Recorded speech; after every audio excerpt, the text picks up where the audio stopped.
Is that one of Always the reasons why connected. you and your wife divorced? Ah, it was me.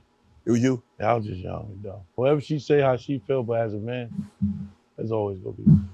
I was a brother, son, a husband, father, Yeah. CEO, Yeah. a chairman of company, pay attention to my career, just protect my freedom, Mhm. my life, and think of new business ideas. That's 10 things. 11, I gotta learn how to protect it. 12, I gotta know what's going on. I'm like, fuck, it was a lot to handle. Right. Something was gonna fall short. And I just got to a point where I was like, I can't handle that shit. It's over. I'm tired of living for everybody else. Right. And I got tired of seeing my wife just live with this umbrella over her.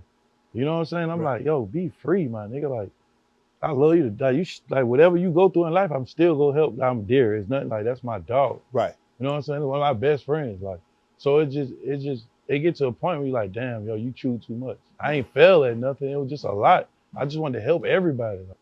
Is that one of the reasons? So this story, all y'all probably know who Waka Flocka is. For those of you all who do not know who Waka Flocka is, he's a rapper turned businessman. His family is one of the most known families in the rap and drug game. His mother was a big time drug dealer, then turned producer. Yeah. Mother was a big time drug dealer turned producer. His uncle was a big time drug dealer turned producer, produced DMX and everything. And so he got into the rap business, and then he did a whole bunch of stuff. And so all the things that he was talking about he had to do was related to the rap industry. And so that's kind of his background. But when I saw this, I was like, it made me think of, he gave up his marriage for his business, for his career, for his hustle. And he married a woman who was, I don't know their story. Weren't they on some show or something? Love and Hip Hop. That's how I think I saw him a long time ago when I did watch that for a short stint. Yeah. Long time I can't ago. watch it. Yeah, I don't watch that one anymore. But a long time ago, that's how I know who he is and her. And I think they have a daughter or whatever. And the mother was on there. And I think he had a brother that got killed in that industry that they were, back and forth in. But to give up I just feel some type of way about dudes who pursue so hard their careers that they forsake not only their wives, but sometimes their family, but outstay specific to this situation. When you give up your wife, you sacrifice your wife. You like, out of all the 12 things he was listing, that's the thing that had to go. He was like, I just gotta get rid of the wife. It's like, come on, bro. Why you gotta do that? But did he say he said, I just gave it all away. Did he walk away from all of it? Even her? He threw everything in the trash? No, he just, from what he said, he was like, you under too much of an umbrella. It's like all this stuff that I'm doing, I got going on. You know, you're the weight of all that I'm doing is stressing you out. It's too much pressure. I think it's sad. Go ahead and just go, leave me, and just go ahead and and live your life. It's much better if you just be out there instead of assessing the things that you're doing, cutting some of that stuff down, and prioritizing your family. I think it's sad that that's what had to go. But they have been through a whole lot of things, I'm sure. But I don't understand why that wasn't priority and the most important thing. His daughter and wife. I think for him, I think he thinks his daughter was important, so that's why he's like, I didn't forsake my family. That's why I'm not going to say he forsook his family, but he definitely forsook his wife because of. From what he said, I don't know that backstory or any details like that, but from what he said, all those things were weighing you down. And the thing that alleviated you was you getting rid of your wife.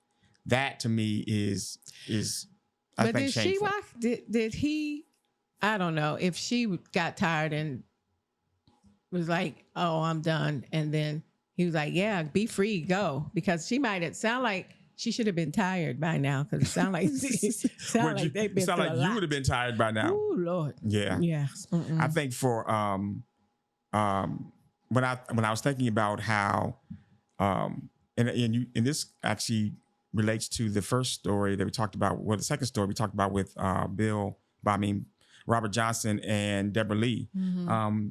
When you have a budding business and career, and it's like you feel like this is your purpose, your passion, or whatever, and you feel like this is something that you want to do, and I'll talk about how we pursued the boot camp in a second. When you feel like this is something that you want to do, I feel that it's important for you. You can push each other, and you can, as a man, you can set the pace. You can set the pace for how you all want to move, but you should not outpace your marriage, even if it causes you to have to slow down and be considerate of your spouse.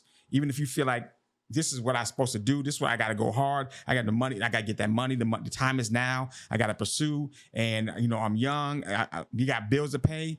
I think to me, it's better. And you are a happier person and your marriage is more sustainable if you don't outpace your marriage by like slowing down and going at a pace that's good for your marriage, for y'all to move together. Mm-hmm. But I mean, you can push, you can like, you don't want to be dragged down, but there is a pace, a point where you should not be outpacing your marriage. And for us, I think when we were doing the boot camp, when we started our business in 2000,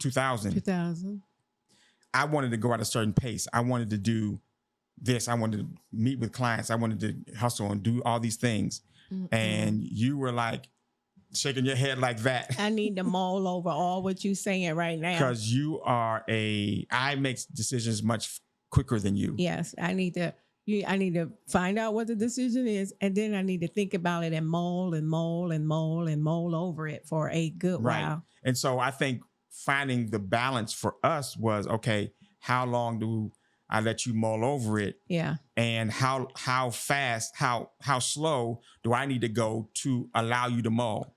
Right. And so go ahead. So, I mean, the good thing for me is that, one of the things because I know that I need to do that and I need to mull over things, and because I know you move much faster, what I started doing was, even though I was mulling, I changed my mulling to something that is not what my normal mull would be, because I didn't want to keep dragging the decision on, because I knew that wouldn't be fair to him for me to do my normal mulling process. And her normal mulling process can cause there's no decision made.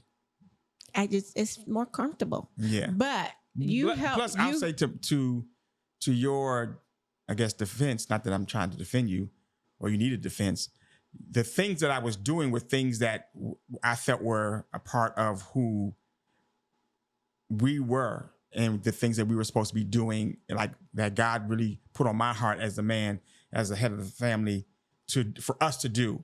And so I had to not only communicate that to you, but persuade you that, okay, this is what we should be doing. And actually, you were on board with doing it, but it was like, okay, now let's move time frame. That was that thing I was talking about earlier when I was like, we did one thing. Can we sit down and chill and just for a minute, one time? Can I just sit down and chill out just for a minute? That's all. So that was why I was talking about mulling. And I was like, okay, now let's move quickly, because we got to go get this money. The opportunity. God told us this is what we should do, so let's move quick now. Go, come on. He also said rest on the Sabbath. Oh my gosh. Anyway, but what you start doing helps, because now you start telling me things like years in advance, months in advance, as opposed to a few days, weeks, month, whatever. So that helps me. You throw little seeds out there, like, we might be moving in 5 years. This is like back at Guinevere at the other house, third, I don't know how many houses ago. Second house. House. Yeah. So you said we probably going to move in 5 years. I was not trying to move no time soon, no time 5 years ever. I mean, I could have stayed there forever in Guinevere. I love Guinevere. I said that because, and I didn't know that we were going to move. I just knew this wasn't going to be the last house we lived in. And I was good. And I was like, yeah, we're going to be moving. And you were like, how long? About maybe 5 to 7 years. Well, I was like, what about moving? Because we just came from a 2-bedroom house, because this is when I moved into his house when we got married. He had a 2-bedroom house. And now we're in a 2-car garage, 4-bedroom house. Why are we moving? Yeah. In a nice neighborhood. This is perfect. Because I knew what we needed to do, and this house wasn't going to allow us to do it. And it had the back stairs, so when people came and I wasn't appropriate in the kitchen, I could run. I love that about that house. Stairs. I might not have been dressed appropriately, so when people came to the door, whatever, and came over, I could run from the kitchen and up the back stairs into my room and get appropriate. At the last house, normal school, I couldn't do that. I mean, You if could do it. I could do it, but the back stairs went across the front to the front stairs, so you would see me go by in all of my glory. No, first of all, you ain't downstairs with all your glory. You know what I mean? Not all my glory, but some things. Well, I mean, some of your glory. Some of the glory may not be tatted down, and they need to be tatted down. Yeah, because you thick fillet. What? For real, they need to be locked and loaded. Check out her t-shirt, thick fillet. Yeah, Non-sponsored, but yeah. So I think for decision making and the things that we were trying to do, we wanted to be able to move at a pace that was going to be considerate of your mulling, but considerate of my need to do something and be about the business that I knew that I was supposed to be doing. yeah. And so, and here's the thing, she still moves too slow for me, and I still move too fast for her. Yeah. But for our marriage, we have a pace that is uncomfortable for both of us. And we like, okay, come on, let's move. Like today, I was telling her, even though Oh my gosh. we He getting reared up again. even though we just moved in here, We I'm ain't like, even been here a year. right. I'm like, okay, so, and we signed a 2-year, pretty much a 2-year lease here Yeah. because we're renting, so that we can just rest from the move and PTSD from the move and everything that we had. Right. So I was like, okay, so 2 years is a good enough time. Actually, it's more than enough time for me, but 2 years is a good enough time. And we were talking about extending the lease here, but I was like, I think we need to move after this lease is up to a place that will allow us to have a studio bigger than this space here, and allow people, because I produce podcasts for other people. And so right now there's a difficulty that we're finding a space to do the podcast. But I was like, if we had a big enough place that had a studio space for us, then we can have people come over, and we're not trying to have a bunch of people come over and be in our house like this, up in our living area like this. So I was telling her today, oh yeah, so I looked at a spot this week, and it didn't work out, but the lady emailed me and she said there's another spot that she has that I'm gonna go take a look at. I might go today or sometime this week or next week. But in that, you said, because when we move in 2 years, I say, wait, what? We just got here.